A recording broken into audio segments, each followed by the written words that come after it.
భీమవరం జిల్లాలో ఆకువీడు పెదపేటలో ఒక మతపరమైనటువంటి కట్టడం నుంచి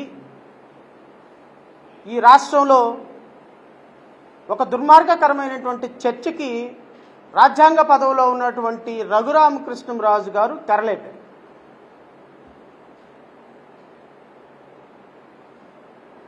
నేను మీడియా సోదరుల ద్వారా రాష్ట్ర ప్రజలకి తెలియజేసేది ఏంటి అంటే,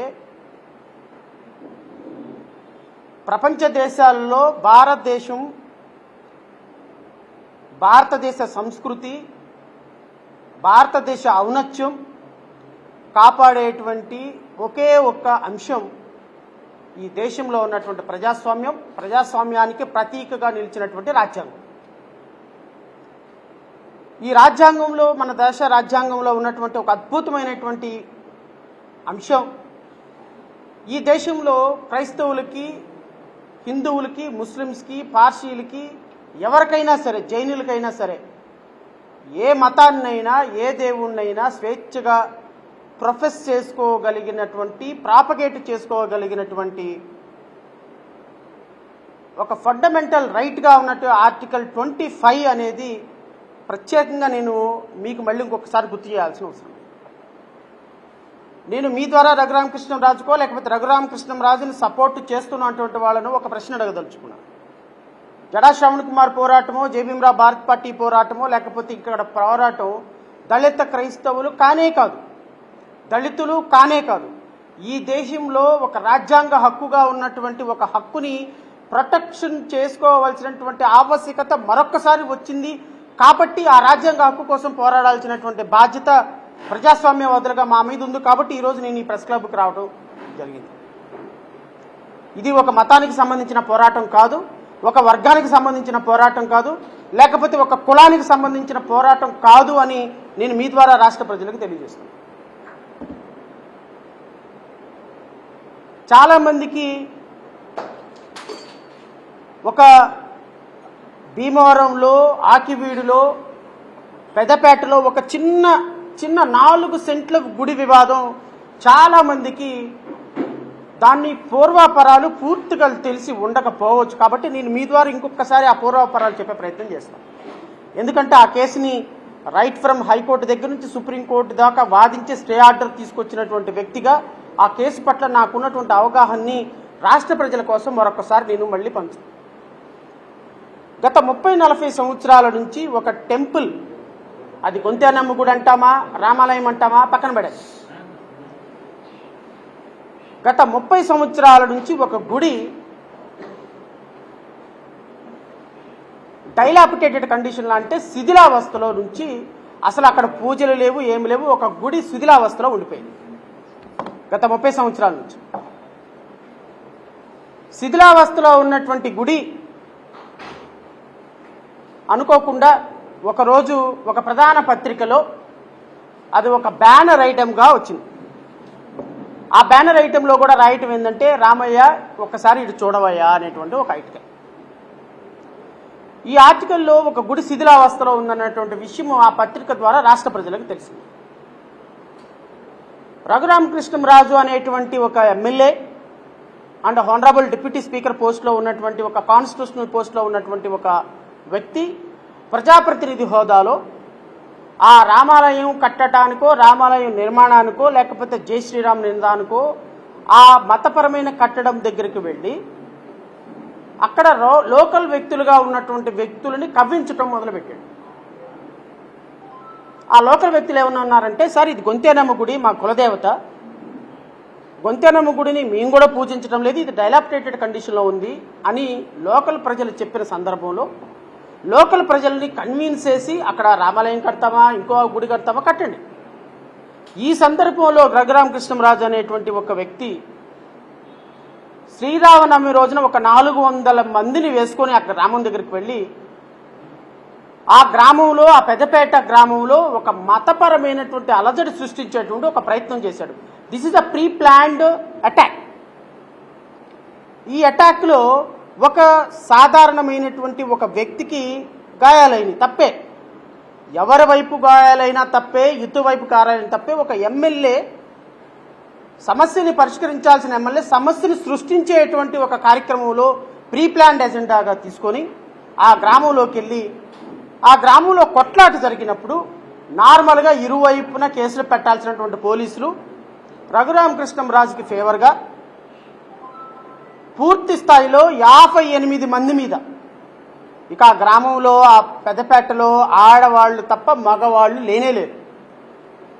ఈ సంఘటనను ఆసరాగా చేసుకొని నెల రోజుల పాటు యుద్ధ వాతావరణం సృష్టించి ఆ గ్రామంలో ఆ పెద్దపేటలో ఒక్క ఇంట్లో కూడా పొయ్యి వెలగకుండా, ఒక్క ఇంట్లో ఒక మగవాడు లేకుండా 30 రోజుల పాటు గ్రామాన్ని మొత్తాన్ని ఖాళీ చేయించి మగ పిల్లవాడు కనపడితే చాలు తీసుకెళ్లి పోలీస్ స్టేషన్లో పెట్టి చిత్త కొట్టుడు కొట్టి కాళ్ళు పైకి ఏలాడదీసి తల కిందగా పెట్టి చిత్త కొట్టుడు కొట్టే విధంగా దళితుల కుటుంబాల్లో దళిత పిల్లలుగా ఉన్నటువంటి వ్యక్తుల్ని, దళిత కుర్రవాళ్ళని ముసలి ముతకాని కూడా చూడకుండా తీసుకెళ్లి చిత్త కొట్టుడు కొట్టించి ఒక యుద్ధ వాతావరణాన్ని సృష్టించినటువంటి ఒక ఎమ్మెల్యే యొక్క ఘన చరిత్ర రాష్ట్ర ప్రజలకు రావాల్సిన అవసరం ఉంది కాబట్టే ఈరోజు మీ ద్వారా ప్రెస్ మీట్కి రాష్ట్ర ప్రజలతో మాట్లాడే ప్రయత్నం చేస్తుంది. ఒక మతం మీద, ఒక సాంప్రదాయం మీద ఒక పర్టికులర్ ఎజెండాగా పెట్టుకొని అందరిని అరెస్ట్ చేయించి ఈరోజు గ్రామాన్ని ఖాళీ చేయించి నెక్స్ట్ డే నుంచి ఇక్కడ రామాలయం కట్టండి, తప్పేం లేదు. ఎందుకంటే రాముడిని కొలిచేటువంటి దేశంగా, రామ భక్తులు ఉన్నటువంటి దేశంగా అసలు ఒక మతపరమైన కట్టడానికి ఇంకొక మతపరమైనటువంటి వ్యక్తుల యొక్క పర్మిషన్ ఎందుకు అవసరం? Why it is required? కానీ నేను కొలుస్తున్నటువంటి గొంతేనమ్మ అనేటువంటి ఒక గ్రామ దేవతని మీ మీడియా సోదరులకు కూడా తెలుసు. తెలంగాణలో ఎల్లమ్మ దేవాలయం ఉంటుంది, సమ్మక్క సారక్క దేవాలయాలు ఉంటాయి, మన పల్లెటూరులో కూడా గ్రామ దేవతలు ఉంటాయి. నువ్వు గ్రామ దేవత దగ్గరకు వచ్చి గ్రామ దేవతను పడగొట్టేసి నేను అక్కడ రామ విగ్రహం కడతానంటే లోకల్ ప్రజలు ఏమంటారు? అయ్యా ఇది మా గ్రామ దేవత, మీరు గ్రామాలయం కట్టాలంటే పక్కన కట్టండి, నా గ్రామ దేవతను పడేసి కట్టాల్సిన అవసరం లేదనేటువంటి ఒక వాదన సహజంగా వస్తుంది. ఈవెన్ అక్కడ ఉన్నటువంటి ఆకివీడిలో పెద్దపేటలో ఉన్నటువంటి వ్యక్తులు కూడా రామాలయం వద్దు అక్కడ చర్చి కట్టమని అనటం లేదు. రఘురామకృష్ణంరాజు ప్రపంచాన్ని సమాజాన్ని మిస్లీడ్ చేస్తున్నాడు.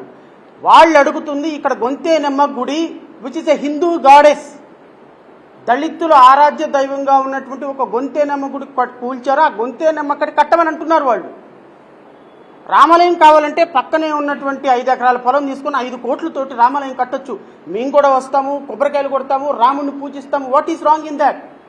కానీ నీ కులదేవతను మాత్రమే నేను కూల్చాలి, ఇక్కడే కట్టాలి, మీరు క్రైస్తవులు అనేటువంటి ఒక అపవాదు వేసేసి ఈరోజు అక్కడ ఒక యుద్ధ వాతావరణాన్ని సృష్టించే ప్రయత్నం చేశాడు. సరే, దాన్ని కాసేపు పక్కన పెట్టండి. రఘురామకృష్ణంరాజు అనేటువంటి ఒక అంశంలో ఒక డిప్యూటీ స్పీకర్ హోదాలో ఉన్న రాజ్యాంగ పదవిలో ఉన్నటువంటి వ్యక్తి, దళిత క్రైస్తవులుగా ఉన్నటువంటి వ్యక్తులు, నువ్వు చర్చికి వెళ్తే నీ క్యాస్ట్ సర్టిఫికేట్ క్యాన్సిల్ చేస్తుంది. తెలుగు వీర లేవరా అని ఒక ఆర్గనైజేషన్ స్టార్ట్ చేసి ఎవరెవరు ఎంప్లాయీస్లు చర్చిలకు వెళ్తున్నారు, ఎవరెవరు మతపరమైనటువంటి కట్టడాలు ఇళ్ల ఆవాసాల మధ్య కట్టుకుంటున్నారు, ఎవరెవరైతే మైకులు వాడుతున్నారు, ఎవరెవరైతే పర్మిషన్ లేకుండా చర్చిలు కడుతున్నారు, ఎవరెవరైతే జీసస్ క్రైస్తుని దేవుడిగా కొలుస్తున్నారో వాళ్ళ క్యాస్ట్ సర్టిఫికెట్ల దగ్గర నుంచి, వాళ్ళు వెళుతున్న మూమెంట్స్ దగ్గర నుంచి, వాళ్ళు పట్టుకున్న బైబిల్ దగ్గర నుంచి, వాళ్ళు చదివే వాక్యం దగ్గర నుంచి, వాళ్ళు చేస్తున్న ప్రార్థన దగ్గర నుంచి, వాళ్ళు నివసిస్తున్న గృహాల దగ్గర నుంచి ప్రతి ఒక్క ఇన్ఫర్మేషన్ కూడా ఫోటోల రూపంలో గ్యాదర్ చేసి వాళ్ళ అథారిటీస్కి, కలెక్టర్లకి పర్మిషన్ ఇవ్వండి, కలెక్టర్లకి రిక్వెస్ట్లు పెట్టండి, కలెక్టర్లకి cancellation of the caste certificate పెట్టండి, రిజర్వేషన్లో ఉద్యోగం పొందితే ఆ ఉద్యోగాన్ని తీసేయమని కలెక్టర్లకు పెట్టండి అని ఒక మతం మీద కాన్స్టాంట్ అటాక్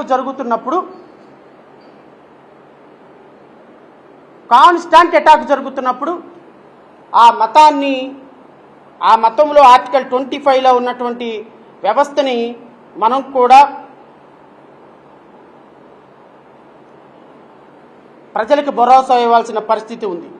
నేను ఒక చిన్న వీడియో 30 సెకండ్స్ ఉన్నటువంటి వీడియో, రఘురామకృష్ణంరాజు అనేటువంటి ఒక వ్యక్తి, రాజ్యాంగ పదవిలో ఉన్నటువంటి ఒక వ్యక్తి, ఒక కులానికి సంబంధించినటువంటి, ఒక మతానికి సంబంధించినటువంటి ఏదేమైనా కానివ్వండి, దేవుడు ఉన్నాడా లేడా, ఏ దేవుడు ఉన్నాడు, ఏ మతానికి ఏ దేవుడు గొప్ప అనేది ఎవ్వరికీ కూడా తెలియదు.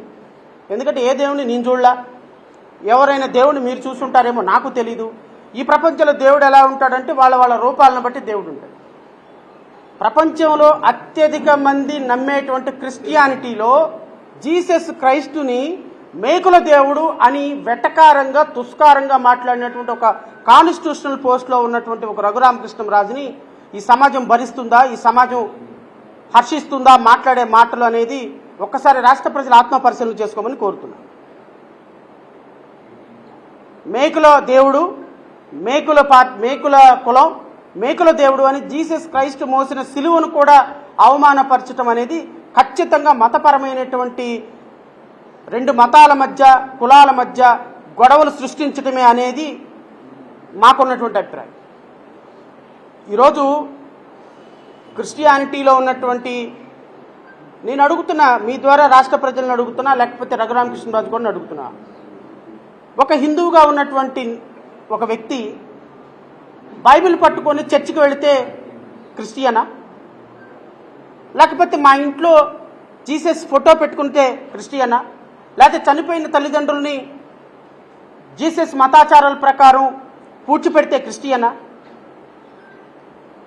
ఇలా ఆకివీడులో ఎవరెవరైతే హిందువులుగా ఉండి వాళ్ళ తల్లిదండ్రులు చనిపోతే క్రిస్టియన్ సాంప్రదాయాల ప్రకారం పూడ్చారో వాళ్ళ ఫోటోలన్నీ సమాధుల దగ్గరికి వెళ్ళి తీసి హైకోర్టులో కేసేశారు.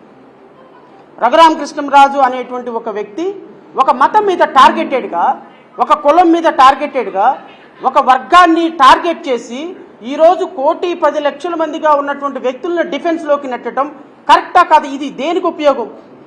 ఎవరికి ఉపయోగం? ఆంధ్రప్రదేశ్ రాష్ట్రానికి ఏమన్నా ఒక 100 కోట్ల రూపాయల ఫండ్ వస్తుందా? రాష్ట్రంలో యువతకు ఉద్యోగాలు వస్తాయా?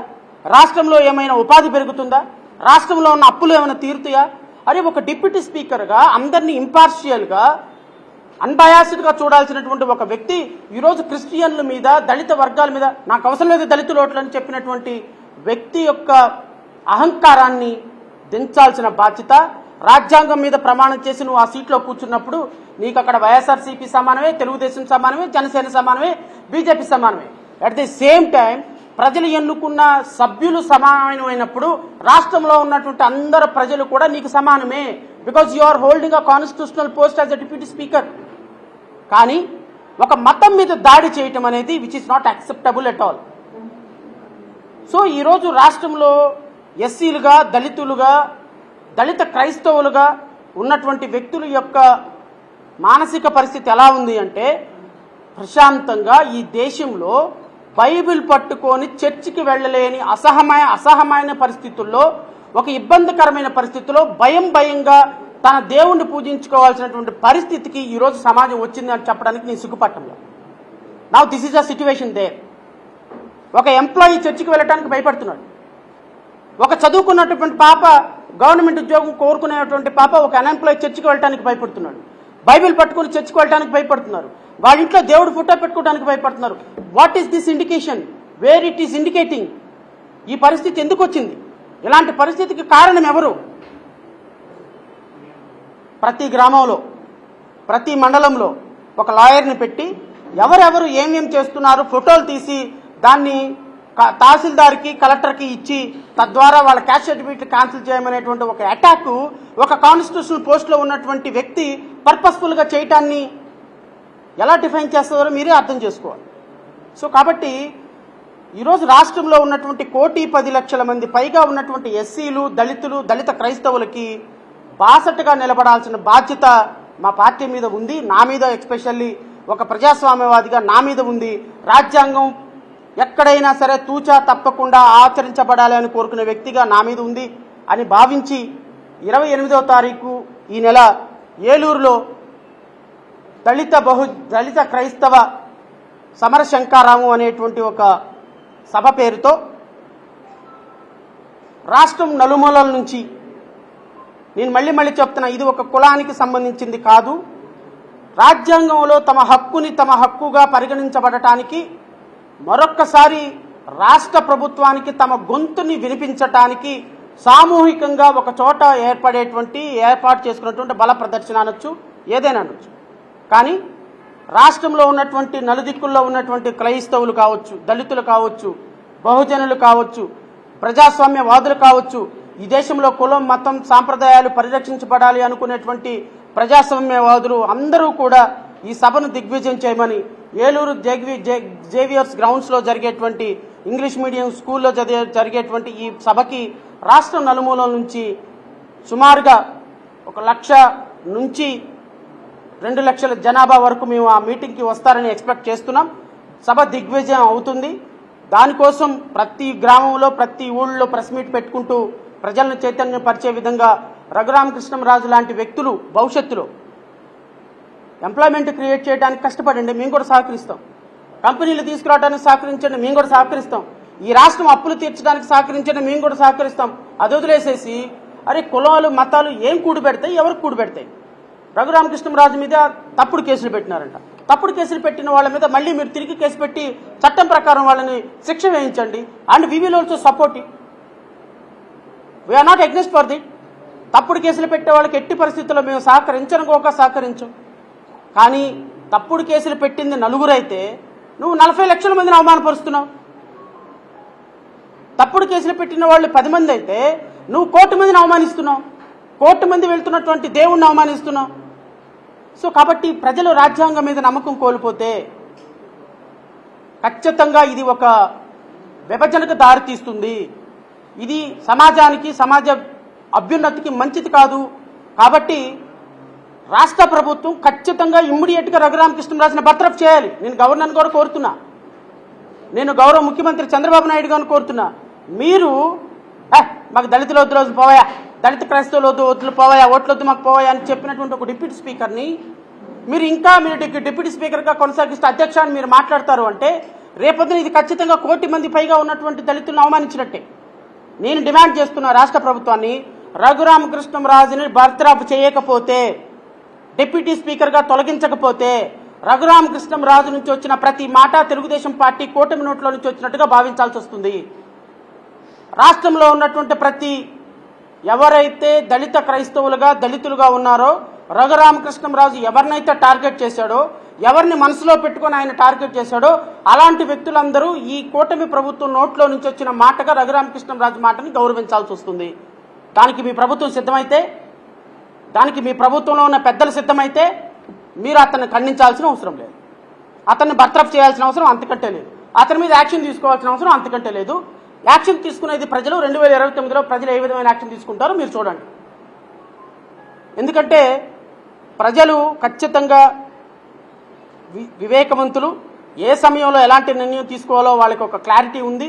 సో క్లారిటీ లేనిది రాజకీయ నాయకులకే. కాబట్టి ఖచ్చితంగా రఘురామకృష్ణంరాజును నేను వ్యక్తిగతంగా, ఆయన బ్యాంకు దొంగ, ఆయన 3,500 కోట్ల రూపాయలు దోచుకున్నాడని ఆయన మీద ఎఫ్ఐఆర్లుండి అవినీతి ఆరోపణలు ఉన్నా వ్యక్తిగతంగా నేను ఆయన ఏం టార్గెట్ చేయటంలా. కానీ ఒక వ్యవస్థ మీద అటాక్ చేస్తున్నప్పుడు నేను ఈ ఫైటింగ్ చేస్తున్నాను కాబట్టి రఘురామకృష్ణంరాజు లాంటి వ్యక్తి మీద పోలీసులు కేసులు, ఒక మతాన్ని టార్గెట్ చేస్తున్న వ్యక్తి మీద కేసు పెట్టమన్నానని, నా మీద కేసు పెట్టమని గౌరవ డీజీపీకి ఒక లెటర్ రాసి నా మీద ఒక కంప్లైంట్ ఇచ్చాడు సత్యనారాయణపురం.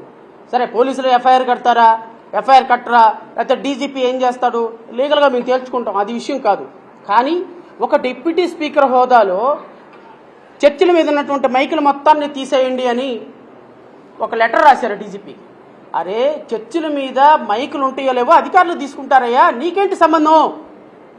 చర్చిలు అనాధికారికంగా నడుస్తున్నాయో లేదో అధికారులు చూసుకుంటారు, మున్సిపల్ కమిషనర్ చూసుకుంటాడు, అక్కడ లోకల్లో ఉన్నటువంటి తహసీల్దార్ చూసుకుంటాడు, లేకపోతే కలెక్టర్ చూసుకుంటారు. Who are you?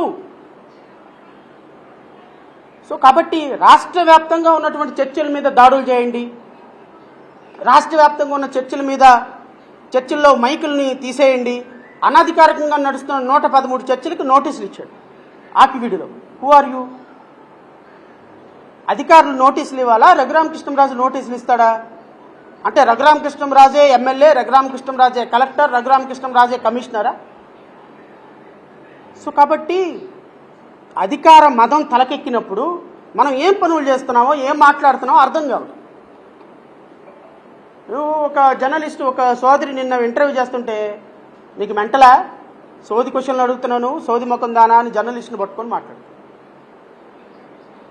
ఒక జర్నలిస్టుగా ఒక ప్రశ్న అడిగినప్పుడు సమాధానం చెప్పలేక వాడెవడో అంటాడు, నువ్వెవరో పనికిమాలిందని నువ్వు ఒక ప్రశ్న అడుగుతున్నావు. అంటే ఒక జర్నలిస్టుని గౌరవించాలి, ఒక లాయర్ని గౌరవించాలి, ఒక ఫార్మర్ జడ్జిని గౌరవించాలి, ఒక ఐపీఎస్ ఆఫీసర్ని గౌరవించాలని లేకుండా ఇప్పుడు Jada Shravan Kumar is a common man అండి, ఒక లాయర్. నాకేమో సర్వీస్ రూల్స్ లేవు, రాజ్యాంగబద్ధ పదవి లేదు. రఘురామకృష్ణంరాజుకి రాజ్యాంగబద్ధమైన పదవి ఉంది, నెలకు ఒక 5 లక్షల శాలరీ వస్తుంది, 10 మంది అటెండర్లు, 20 మంది సెక్యూరిటీ. ఎవరిస్తున్నారు ఇదంతా? దళిత క్రైస్తవులు కట్టే పన్నుల్లో నుంచే గవర్నమెంట్ జీతాలు ఇస్తుంది. 1 కోటి మందిగా ఉన్నటువంటి, according to Raghuramakrishnamraju, according to మీ కాదండి, దేశం రాష్ట్రంలో ఉన్నటువంటి 1 కోటి మంది దళితుల్లో 90 లక్షల మంది క్రైస్తవులేనంట ఆయన లెక్క ప్రకారం. మరి వాళ్ళు కట్టే పన్నుల్లో నుంచే కదా నీకు జీతం వెళ్తుంది. జీతం వద్దని చెప్పేసి, వాళ్ళు కట్టే పన్నులు వద్దన్నప్పుడు, వాళ్ళు కట్టే ఓట్లు వద్దన్నప్పుడు, వాళ్ళు నాకు అవసరం లేదన్నప్పుడు, మరి వాళ్ళు కట్టే పన్నుల్లో నుంచి జీతం ఎట్లా తీసుకుంటున్నావు? వాళ్ళు కట్టే పన్నుల్లో నుంచి సెక్యూరిటీ ఎలా తీసుకుంటున్నావు? వాళ్ళు కట్టే పన్నుల్లో నుంచి పొద్దున మధ్యాహ్నం సాయంత్రం ఫ్లైట్లో ఎలా తిరుగుతున్నావు? Resign being a deputy speaker. ఒకవేళ ఆయన రిజైన్ చేయకపోతే తెలుగుదేశం పార్టీ అధినేత చంద్రబాబు నాయుడు ఇమ్మీడియట్గా అతన్ని బర్తరఫ్ చేయాలి. బర్తరఫ్ చేయకపోతే జరిగే పరిణామాలకి ఎన్డీఏ కూటమి, ఎన్డీఏ ప్రభుత్వం పూర్తి బాధ్యత వహిస్తుంది. ఇది ఎస్సీలకి, క్రిస్టియన్లకి, హిందువులకి మధ్య జరిగే పోరాటం కానే కాదు, ఇది ఒక ఆత్మగౌరవ పోరాటం, ఆత్మగౌరవ సభ. ఈ సభను దిగ్విజయం చేయమని మీ ద్వారా నేను రాష్ట్ర ప్రజలందరినీ కోరుతూ, విలేకరు సోదరులు ఎవరైనా ప్రశ్నలు అడగాలి అంటే అడగండి. సో ఇది ఈ 28వ తారీఖు సభ పోస్టర్ ఆవిష్కరించిన తర్వాత ప్రెస్ మీట్ ముగిస్తుంది. Thank you so much. Permission యాక్చువల్గా పెట్టామండి, ఇంకా పర్మిషను ఇంకా రాలేదు. ఐ థింక్ పర్మిషన్ వస్తుందని నేను ఆశిస్తున్నాను. ఎందుకంటే పర్మిషన్ రాకపోయినా కూడా సభ జరిగి తీరుతుంది. ఎందుకు అంటే ఖచ్చితంగా హైకోర్టుకు వెళ్ళి పర్మిషన్ తీసుకుంటాం. ఈ సభ పోలీసులు ఏ అనుమతి, ఏ కండిషన్ పెట్టినా కూడా వీఆర్ వెల్కమింగ్ ఇట్. బట్ సభకు పర్మిషన్ ఇవ్వకపోతే హైకోర్టుకు వెళ్ళి పర్మిషన్ తీసుకొని అయినా సభ జరిపించి తీరుతాము. సభ ఎట్టి పరిస్థితుల్లో ఆగే ప్రసక్తి అయితే